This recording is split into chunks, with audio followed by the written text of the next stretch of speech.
teman-teman, kami dari kelas 2A MKS beranggotakan saya Latifah Utia, Saya Alfabiana. Saya Devi Susanti. Tujuan kami membuat video ini adalah untuk memenuhi tugas pengantar ekonomi mikro syariah dengan dosen pengampu Bapak Devi Saputra MM.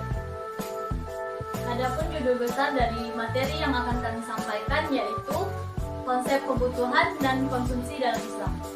Poin-poin yang akan kami bahas diantaranya: 1. Konsep kebutuhan dalam Islam, 2. Maslahah versus utility, 3. Konsep konsumsi dalam Islam, 4. Hubungan konsumsi. Yang pertama, konsep kebutuhan dalam Islam. Kebutuhan merupakan cerminan perasaan atau persepsi rasa tidak puas atau rasa kekurangan yang ada dalam diri manusia yang ingin dipenuhi agar meraih kepuasan tersebut. Dalam Islam sendiri, seorang filsuf bernama Imam Al-Ghazali menyebutkan bahwa kebutuhan adalah keinginan manusia untuk mendapatkan sesuatu yang diperlukan dalam rangka mempertahankan kelangsungan hidupnya dan menjalankan fungsinya, yaitu menjalankan tugasnya sebagai hamba Allah dengan beribadah secara maksimal. Menurut Al-Shatibi, rumusan kebutuhan manusia dalam Islam terdiri dari 3 macam, yaitu yang pertama ada daruriyat atau kebutuhan primer. Kebutuhan ini adalah kebutuhan paling utama dan yang paling penting. Kebutuhan ini meliputi hifdzuddin atau menjaga agama, hifdzun nafs menjaga kehidupan, hifdzu akal menjaga akal, hifdzun nafs menjaga keturunan, dan hifdzu mal menjaga harta. Yang kedua ada hajiat atau kebutuhan sekunder. Kebutuhan ini adalah kebutuhan setelah kebutuhan daruriyat. Apabila kebutuhan hajiat tidak terpenuhi, tidak akan mengancam keselamatan kehidupan umat manusia. Namun, manusia akan mengalami kesulitan dalam melakukan suatu kegiatan. Kebutuhan ini merupakan penguat dari kebutuhan daruriyat. Selanjutnya ada tahsiniyat atau kebutuhan tersier. Kebutuhan ini adalah kebutuhan yang mana setelah kebutuhan daruriyat dan kebutuhan hajiat terpenuhi, yang merupakan kebutuhan pelengkap. Kebutuhan ini tidak menimbulkan kesulitan bagi umat manusia. Baiklah, pembahasan yang kedua yaitu maslahah versus utility. Maslahah secara etimologi berarti sesuatu yang baik dirasakan lezat oleh karena menimbulkan kesenangan dan kepuasan serta diterima oleh akal sehat. Secara terminologi, maslahah adalah secara sesuatu yang bermanfaat bagi manusia yang dapat diraih oleh manusia dengan cara memperolehnya maupun dengan cara menghindarinya. Maslahah adalah segala bentuk keadaan, baik material maupun non-material, yang mampu meningkatkan kedudukan manusia yang paling mulia. Sedangkan utility secara bahasa berarti berguna atau usefulness, membantu atau helpfulness, atau menguntungkan atau advantage. Utility adalah suatu ukuran kepuasan atau kebahagiaan yang diperoleh konsumen dari sekelompok barang. Adapun yang membedakan antara maslahah dan utility dilihat dari beberapa aspek, yaitu 1. Aspek konsep. Maslahah dikorelasikan dengan kebutuhan atau need, sedangkan konsep utility dikorelasikan dengan keinginan atau want. 2. Aspek efek. Maslahah tidak hanya dirasakan oleh individu, tetapi bisa dirasakan oleh orang lain atau sekelompok orang atau masyarakat. Sedangkan utility bersifat individualistis. 3. Aspek kriteria. Maslahah relatif lebih objektif karena didasarkan pada pertimbangan yang objektif atau kriteria tentang halal atau baik, sehingga suatu benda ekonomi dapat diputuskan apakah memiliki maslahah atau tidak. Sedangkan utility mendasar pada kriteria yang lebih subjektif, karenanya dapat berbeda antara individu satu dengan yang lainnya. 4. Aspek individu. Maslahah merupakan individu yang relatif konsisten dengan masalah sosial, sedangkan utility individu yang sering berseberangan dengan utility sosial. 5. Aspek tujuan. Jika maslahah dijadikan tujuan dari seluruh pelaku ekonomi, yaitu konsumen, produsen, dan distributor, maka semua aktivitas ekonomi masyarakat baik konsumsi, produksi, dan distribusi akan mencapai tujuan yang sama, yaitu kesejahteraan. Sedangkan jika utility dijadikan tujuan konsumen, mengukurnya dari kepuasan yang diperoleh konsumen dan keuntungan yang maksimal bagi produsen dan distributor, sehingga berbeda tujuan yang akan dicapainya. 6. Aspek konteks perilaku konsumen. Maslahah diartikan sebagai konsep pemetaan perilaku konsumen berdasarkan asas kebutuhan dan prioritas, sedangkan utility diartikan sebagai konsep kepuasan konsumen dalam mengonsumsi barang atau jasa. Baiklah, pembahasan yang ketiga yaitu konsep konsumsi dalam Islam. Yang pertama, pengertian konsumsi. Konsumsi adalah suatu kegiatan yang dilakukan oleh manusia dengan menggunakan serta mengurangi daya guna dari suatu barang maupun jasa yang memiliki tujuan untuk memenuhi kebutuhan serta kepunahan manusia baik secara perlahan maupun sekaligus.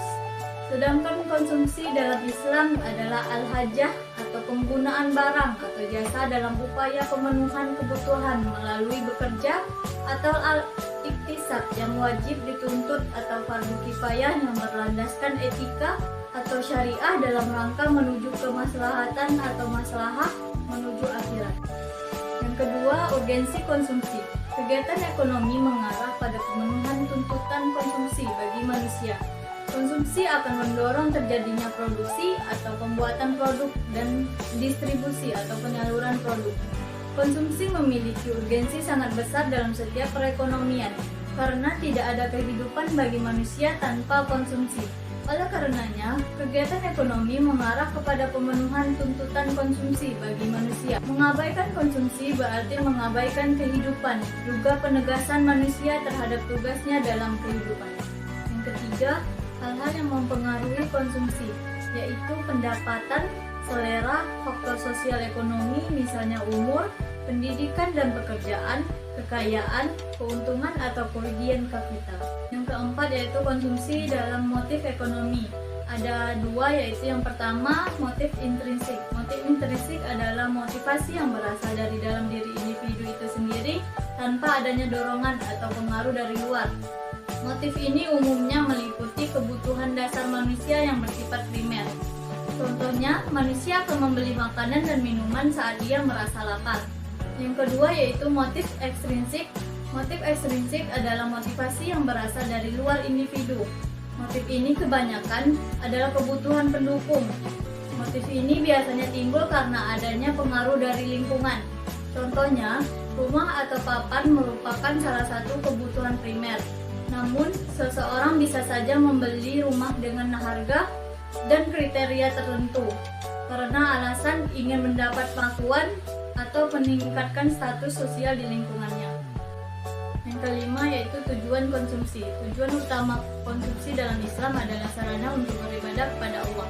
Sedangkan tujuan konsumsi konvensional yaitu memenuhi kebutuhan hidup, mempertahankan status sosial, mempertahankan status keturunan, mendapatkan keseimbangan hidup, memberi bantuan kepada orang lain atau tujuan sosial, menjaga keamanan dan kesehatan, dan yang terakhir yaitu untuk memenuhi hasrat kebatinan.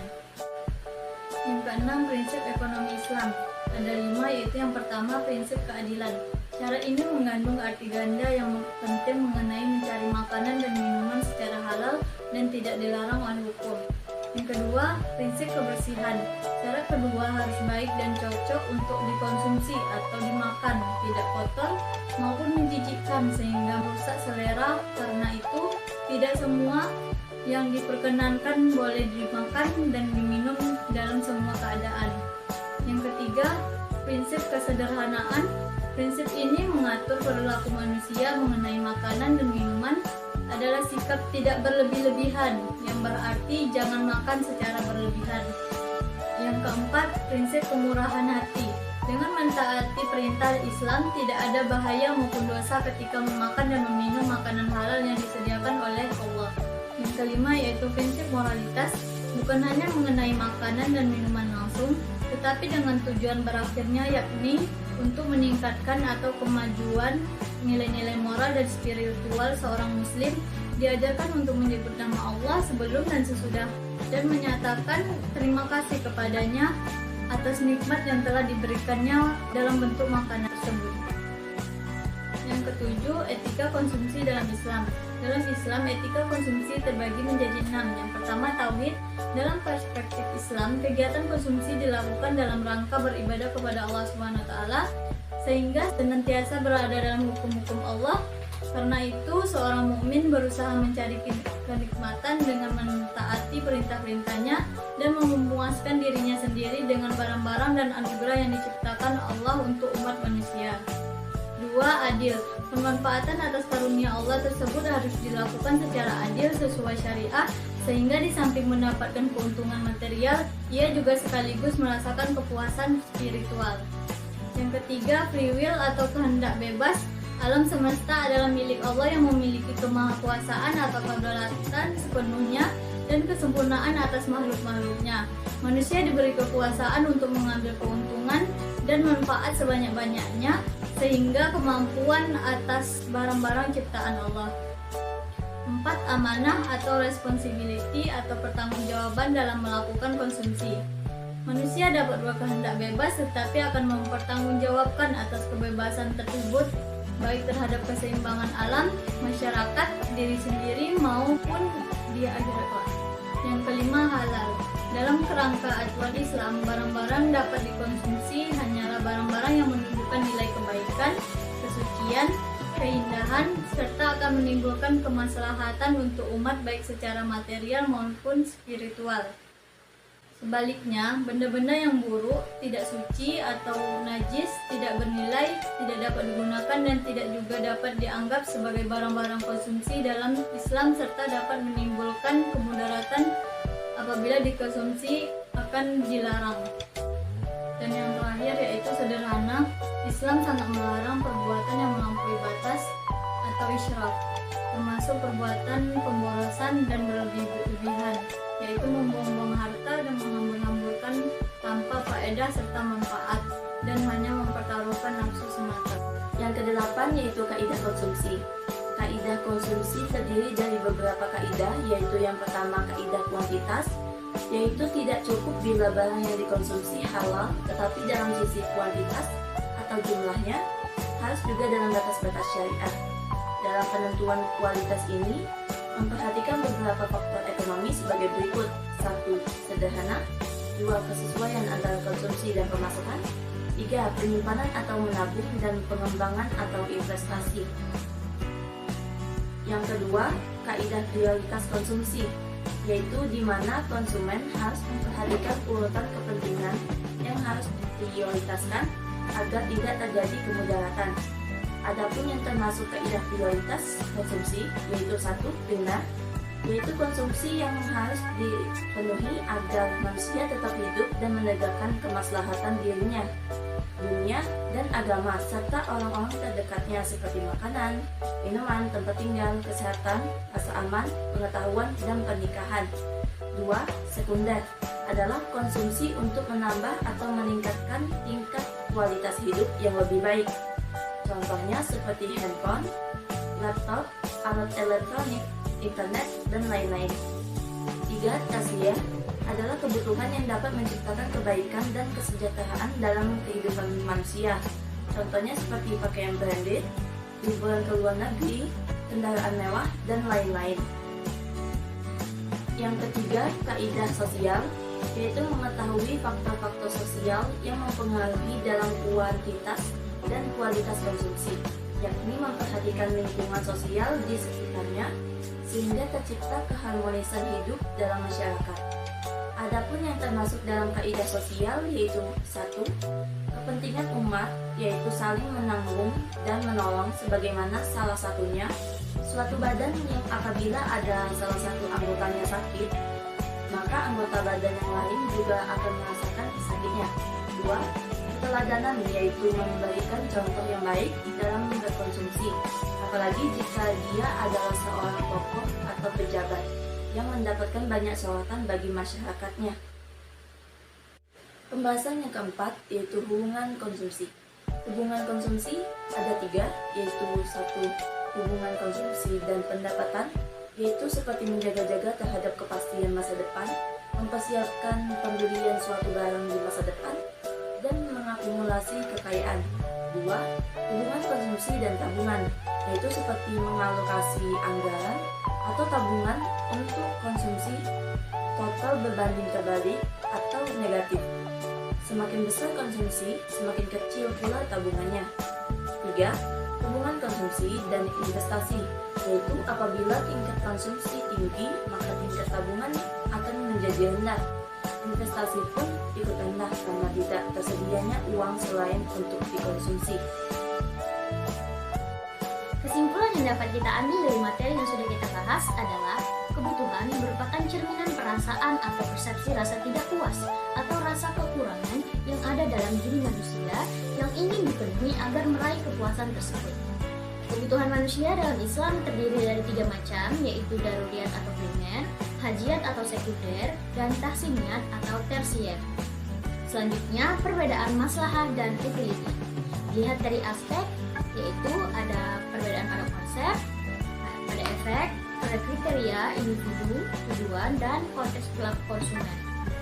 Konsumsi dalam Islam adalah al-hajah, penggunaan barang atau jasa dalam upaya pemenuhan kebutuhan melalui bekerja, atau al-iktisab, yang wajib dituntut atau fardu kifayah yang berlandaskan etika atau syariah dalam rangka menuju kemaslahatan atau maslahah menuju akhirat.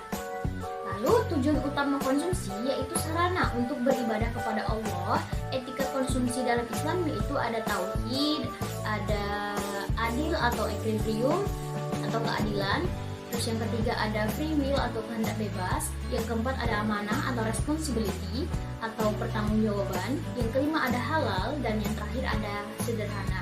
Adapun beberapa hubungan konsumsi yaitu hubungan konsumsi dan pendapatan, hubungan konsumsi dan tabungan, dan hubungan konsumsi dan investasi. Baiklah teman-teman, demikian penyampaian materi kami mengenai konsep kebutuhan dalam Islam. Semoga apa yang kami sampaikan dalam video ini dapat bermanfaat bagi teman-teman yang menonton video ini. Kami akhiri. Wassalamualaikum warahmatullahi wabarakatuh.